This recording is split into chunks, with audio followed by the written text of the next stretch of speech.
National news channel కు స్వాగతం. నేటి ముఖ్యాంశాలు.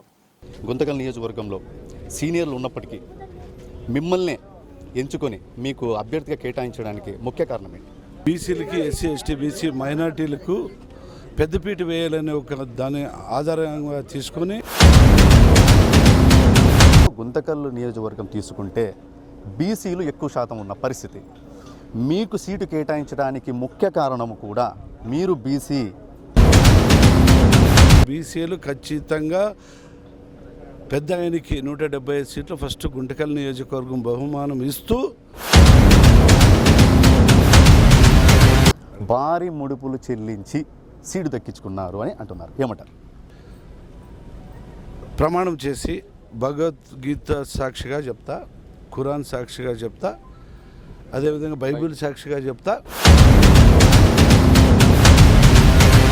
మీరు గతంలో సంపాదించుకున్న ఆస్తులను కాపాడుకోవడానికి మాత్రమే ఇక్కడ సీటు సంపాదించుకొని ఇక్కడ నిలబడి గెలవాలని శతవిధాల ప్రయత్నం చేస్తున్నారు. నేను ఒకే మాట చెప్తా, మా తాత ముత్తాతల నుంచి మా రాజకీయం, మా తాతలు ఎమ్మెల్యేలు మంత్రులు కాలే. వాళ్ళ ఆశలు ఎట్లొచ్చినావు అనేది తీసుకోండి. వాళ్ళ ఆశలు ఎంత ఉండే ఫస్ట్ వాళ్ళ ఆశలు ఎట్లొచ్చినావో చూడండి. ఎన్నడూ లేని విధంగా ఇన్ని వేల మంది మీ పార్టీలో ఎందుకు చేరుతున్నారు? ముఖ్య కారణం ఏంటి? లోపల ఏమైనా మీరేమైనా గ్రౌండ్ వర్క్ నడిపిస్తున్నారా? డబ్బు ఆశ చూపిస్తున్నారా? ఆయన కుర్చీలో కూర్చుంటే ఈ ఎస్సీలు కానీ, బీసీలు కానీ, ఓసీలు కానీ, ముస్లిమ్స్ కానీ చేరలేదు వాళ్ళ దగ్గర.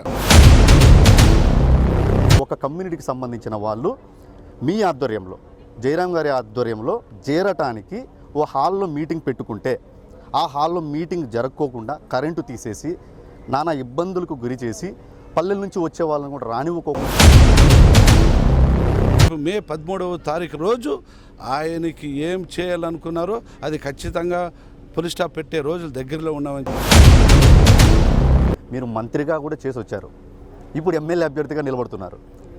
ఎమ్మెల్యేగా గెలిస్తే ఏమన్నా మినిస్టర్ పదవి వచ్చే అవకాశాలు ఉన్నాయని చెప్పుకుంటున్నారు. ఎంతవరకు వాస్తవం? అది భగవంతుడు ఇచ్చిన, నేను నాది కాదు, పెద్ద ఆయన ఉండాలి చంద్రబాబు. ప్రస్తుతం మనం ఆంధ్రప్రదేశ్లో ఉన్నాం. ఇక్కడ రాజకీయాలు హోరాహోరీగా రాబోయే రోజుల్లో కూడా ఎలక్షన్స్ ఉన్నాయి, చాలా తక్కువ టైం ఉన్నది. ఈ నేపథ్యంలో మనకు ముఖ్యంగా ఆంధ్రప్రదేశ్ అనంతపురం జిల్లాలో ముఖ్యంగా గుంతకల్ నియోజకవర్గంలో ఇక్కడ రాజకీయాలు ఎలా ఉన్నాయంటే వాడివేడిగా ఉన్న పరిస్థితి. అలాగే మనం చూస్తే టీడీపీ, జనసేన, బీజేపీ కూటమిగా వెళ్తున్న పరిస్థితి ఉంది. అలాగే వైసీపీ సింగిల్ ఎజెండాగా కూడా ముందుకు వెళ్తున్న పరిస్థితి. అలాగే మనం చూస్తే మన ప్రజెంట్ కూటమి అభ్యర్థిగా మన గుమ్మనూరు జయరాం గారు ఉన్నారు. వారి మాటల్లోనే మరికొన్ని విషయాలు అడిగి తెలిసిన ప్రయత్నం చేద్దాం. సార్ చెప్పండి, మీరు ఇంత కాంపిటీషన్ ఉన్నప్పటికీ గుంతకల్ నియోజకవర్గంలో సీనియర్లు ఉన్నప్పటికీ మిమ్మల్ని ఎంచుకొని మీకు అభ్యర్థిగా కేటాయించడానికి ముఖ్య కారణం ఏంటి? ఇప్పుడు నారా చంద్రబాబు నాయుడు పెద్ద ఆయన బీసీలకి, ఎస్సీ, ఎస్టీ, బీసీ మైనార్టీలకు పెద్దపీట వేయాలనే ఒక దాని ఆధారంగా తీసుకొని నాకు ఈ గుంటకల్ నియోజకవర్గానికి పంపించడం జరిగింది. కాబట్టి ఆ పెద్ద ఆయన సహకారంతోనే నేను ఇక్కడికి వచ్చానని చెప్పేసి నేను చెప్తున్నాను. సార్, మనం చూస్తే ఉన్న పూర్తి స్థాయిలో ఇక్కడ ప్రజెంట్ ఉన్న వైసీపీ క్యాండిడేట్ ఎవరైతే ఉన్నారో వారు మేము ఇక్కడ స్థానికులమే, జయరాము ఇక్కడ స్థానికులు కాదు అంటూ కూడా పూర్తి స్థాయిలో వాళ్ళు ఆ విషయాన్ని తలెత్తున్న పరిస్థితి. ఏమంటారు? సరే, నేను కూడా వెంకటరామరెడ్డి గారు ఆయన స్థానికుడు కాదు, గుమ్మనూరు జయరాం అని చెప్పడం జరిగింది. నేనేం చెప్తున్నానంటే వెంకటరామరెడ్డి గారు స్థానికుడు కాదని చెప్పి స్పష్టంగా చెప్తా. ఆయన పుట్టిన జన్మస్థానం ఎక్కడో ఆయన చెప్పాలా. నేను పుట్టిన జన్మస్థానం ఎక్కడనేది గుంటకల్ నియోజకవర్గం నక్కుందొడ్డి గ్రామంలో నేను పుట్టాను కాబట్టి ఇది కూడా నా స్థానమే అని చెప్పేసి నేను చెప్పాలా. పుట్టిన ఊరు సొంతమా లేదంటే వేరే ఊర్లో వచ్చి ఇక్కడ ఉండేది సొంతమా అనేది ఆయన తెలుసుకోవాలని చెప్పి ఈ సందర్భంగా మనం చేస్తాం. సరే, మనం చూస్తే పూర్తి స్థాయిలో ఇప్పుడు రాజకీయాలు, గతంలో రాజకీయాలు వేరు, ఇప్పుడు రాజకీయాలు వేరు. ఎవరా అనేది కూడా ఇప్పుడు తలెత్తుతున్న పరిస్థితి. అలాగే మనం ముఖ్యంగా అనంతపురం జిల్లాలో గుంతకల్ నియోజకవర్గం తీసుకుంటే బీసీలు ఎక్కువ శాతం ఉన్న పరిస్థితి. మీకు సీటు కేటాయించడానికి ముఖ్య కారణము కూడా మీరు బీసీ అనే ఒకే ఒక ఉద్దేశంతోనే కేటాయించారు, బీసీలతోనే గెలుస్తాడు అనేది కూడా పూర్తి స్థాయిలో వినిపిస్తుంది. ఏమంటారు? ఖచ్చితంగా పెద్ద ఆయన చెప్పిన వాస్తవంగా 100% ఎక్కువ ఎస్సీ, ఎస్టీ, బీసీ మైనార్టీలు అట్టడుగు వర్గం చెందిన వాళ్ళు ఉన్నాం కాబట్టి ఇక్కడ బీసీలకి కేటాయించాడు కాబట్టి బీసీలు ఖచ్చితంగా పెద్ద ఆయనకి 175 సీట్లు ఫస్ట్ గుంటకల్ నియోజకవర్గం బహుమానం ఇస్తూ, అదేవిధంగా దీనికి వాస్తు కొన్ని ఉన్నాయి. ఈ గుంటకల్ నియోజకవర్గంలో ఎవరు గెలిస్తే అక్కడ పార్టీ వస్తుంది కాబట్టి నాకు తెలంగా ఇక్కడ ఖచ్చితంగా తెలుగుదేశం జెండా ఎగరేస్తాం, పెద్ద ఆయనకు బహుమానంగా ఇస్తామని చెప్పి కూడా నేను మనవి చేసుకుంటున్నాను. సార్, ప్రజల్లో పూర్తిగా తలెత్తుతున్న ఒక విషయాన్ని ప్రజల తరపున మిమ్మల్ని సూటిగా ఒక ప్రశ్న ఇస్తున్నా. భారీ ముడుపులు చెల్లించి సీటు దక్కించుకున్నారు అని అంటున్నారు, ఏమంటారు? సరే, నేను ఒక మాట చెప్తా. ఈ 2.5 లక్షల జనాభా ప్రజలు, కుటుంబ సభ్యులు, ప్రతి ఒక్క అన్ని వర్గాల వాళ్ళు, అన్ని మతస్థుల వాళ్ళు, నేను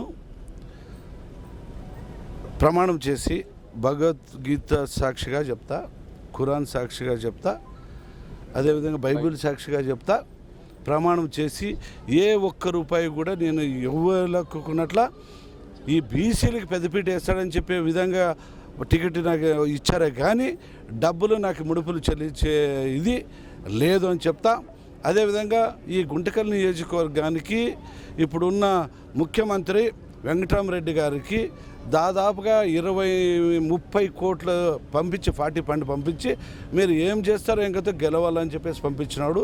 ఇక్కడ ప్రజలు కూడా డబ్బు చూడరు, ప్రేమ అనురాగాలు చూస్తారు. కాబట్టి ఎందుకంటే ఎంతోమంది కేసులు పెట్టి, ఎన్నో హింసలు పెట్టి, ప్రతి ఒక్కరు కబ్జాలు చేసి వాళ్ళ దౌర్జన్యాలకి ఎంతో బాధపడ్డవాళ్ళు ఎంతోమంది ఉన్నారు. కాబట్టి వాళ్ళ దౌర్జన్యాలకి పులి స్టాప్ చెప్పే రోజులు సరైన నాయకుడు గుమ్మనూరు జయరాం అయితే బాగుంటుంది అన్న ఒక ఉద్దేశంతో ఈరోజు వచ్చారు. ఖచ్చితంగా ఈ 2.5 లక్షల జనాభా గుంటకల్ నియోజకవర్గ ప్రజలు అందరూ కూడా తగిన బుద్ధి చెప్పే రోజులు దగ్గరలో ఉన్నామని చెప్పి నేను చెప్పగలను. ప్రజల తరపు నుంచి ఇంకొక క్వశ్చన్ సూటిగా సార్, మీరు గతంలో సంపాదించుకున్న ఆస్తులను కాపాడుకోవడానికి మాత్రమే ఇక్కడ సీటు సంపాదించుకొని ఇక్కడ నిలబడి గెలవాలని శతవిధాల ప్రయత్నం చేస్తున్నారు అని మీ గుంటకల్ నియోజకవర్గంలో పూర్తి స్థాయిలో ప్రచారం కూడా చేయడం జరుగుతోంది, ఏమంటారు?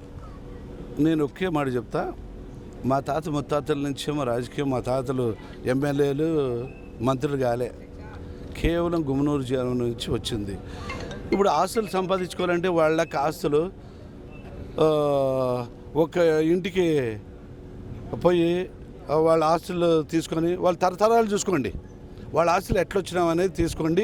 వాళ్ళ ఆస్తులు ఎంత ఉండే ఫస్ట్ వాళ్ళ ఆస్తులు ఎట్లా వచ్చినావో చూడండి.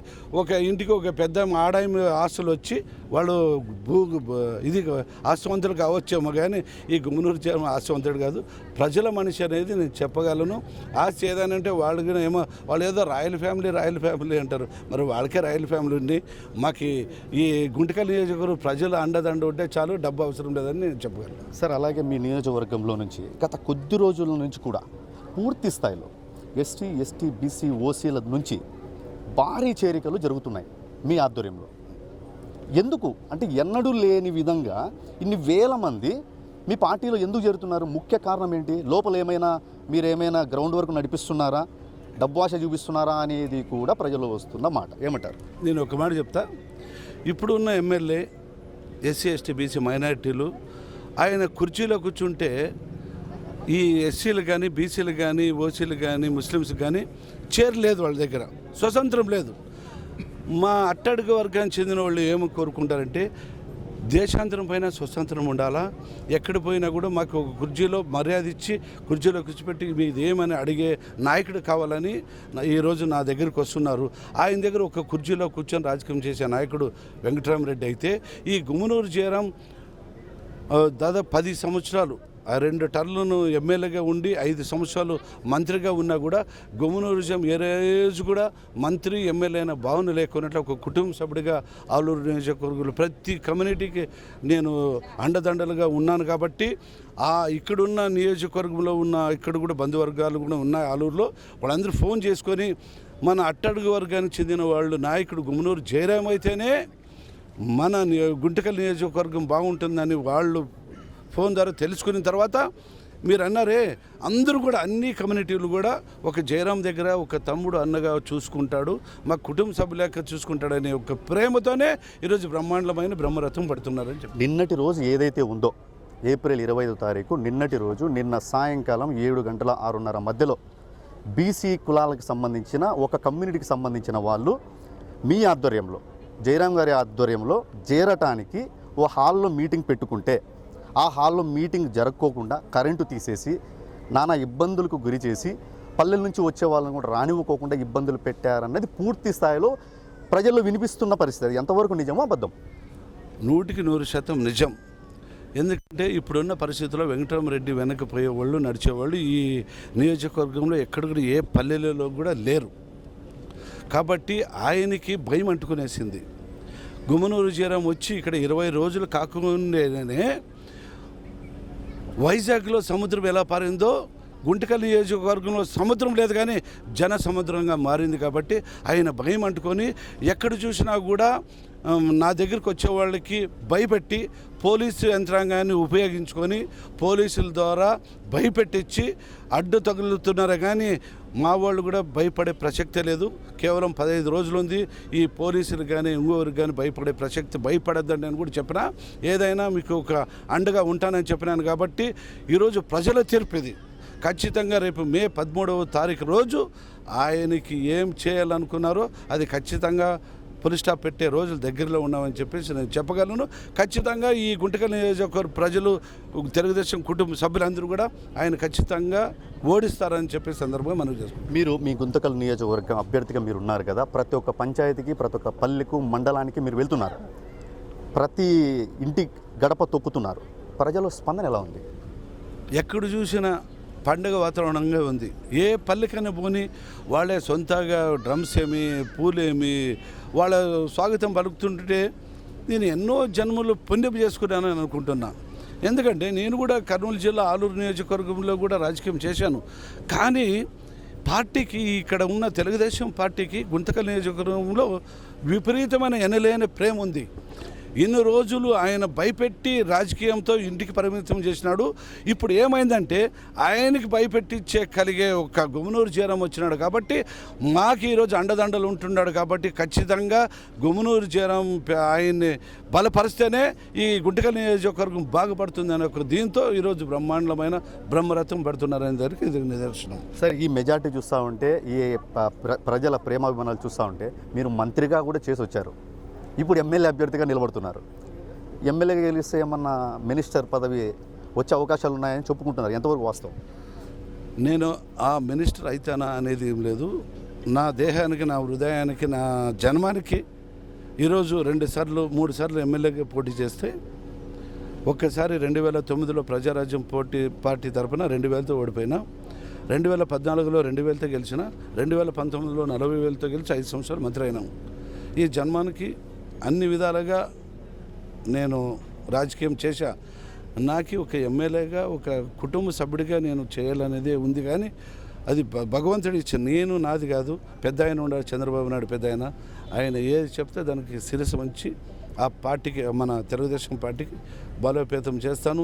అదేవిధంగా అనంతపురం జిల్లా అయితేనే, కర్నూలు జిల్లా అయితేనే పార్టీని గెలిపించుకునేదానికి శాయశక్తులు పోరాడతాను. ఇప్పటి వరకు పూర్తి స్థాయిలో ప్రజలు మీ నియోజకవర్గంలో ఆల్రెడీగా గెలుపు ఖాయం, మెజారిటీ కోసమే మీరు పోరాడుతున్నారు అనేది పూర్తి స్థాయిలో వినిపిస్తుంది. ఆఖరిగా పూర్తి స్థాయిలో మీ గుంతకల్ నియోజక ప్రజలకు మీరు ఏమి హామీ ఇవ్వబోతున్నారు రాబోయే కాలానికి? నేను ఖచ్చితంగా 2.5 లక్షల జనాభా ఉన్న నా తెలుగుదేశం కుటుంబ సభ్యులు, గుంటకల్ నియోజకవర్గ ప్రతి ఒక్కరికి నేను సింగిల్గా నేరుగా ఏ వ్యక్తి వచ్చినా కూడా అన్ని వర్గాల మతస్థుల వారికి నేరుగా పనిచేసి పెడతానని చెప్పి హామీ ఇస్తూ, నియోజకవర్గాన్ని డెవలప్మెంట్ చేస్తూ, అన్ని గ్రామాలు, ఒక సీసీ రోడ్లు అయితేనేమి, డ్రైనేజ్ అయితేనేమి, వాటర్ అయితేనేమి చాలా ఇబ్బందికరంగా ఉంది. కాబట్టి అవన్నీ తీరుస్తూ నేను ఈ 2.5 లక్షల జనాభా కలిగిన అన్నలకు ఒకటే మాట చెప్తున్నా, నేను ఒక ఎమ్మెల్యేగా పనిచేయను, ఒక సైనికుడిగా పనిచేస్తానని చెప్పి ఈ సందర్భంగా మనవి చేసుకుంటున్నాను. ఇదండి పరిస్థితి. పూర్తి స్థాయిలో మన గుమ్మనూరు జయరాం గారు పూర్తి స్థాయిలో చెప్తున్నారు, వచ్చే ఎన్నికల తర్వాత గెలిచేది మేమే, ఆల్రెడీగా నా గెలుపు ఖాయం, మెజార్టీ కోసమే నేను ముందుకెళ్తున్నానంటూ కూడా పూర్తి స్థాయిలో వారు చెప్తున్నారు. రాబోయే రోజుల్లో మరింత అభివృద్ధి చేసి చూపిస్తాను, నేను ఎక్కడి నుంచి వచ్చానా, ఎక్కడ పోటీ చేస్తాను అనేది కాదు, అభివృద్ధి చేయడమే నా ధ్యేయం అంటూ కూడా పూర్తి స్థాయిలో వారు చెప్తున్న పరిస్థితి. సామ్తో Ramesh, TV6 national news channel, Guntakal నుండి.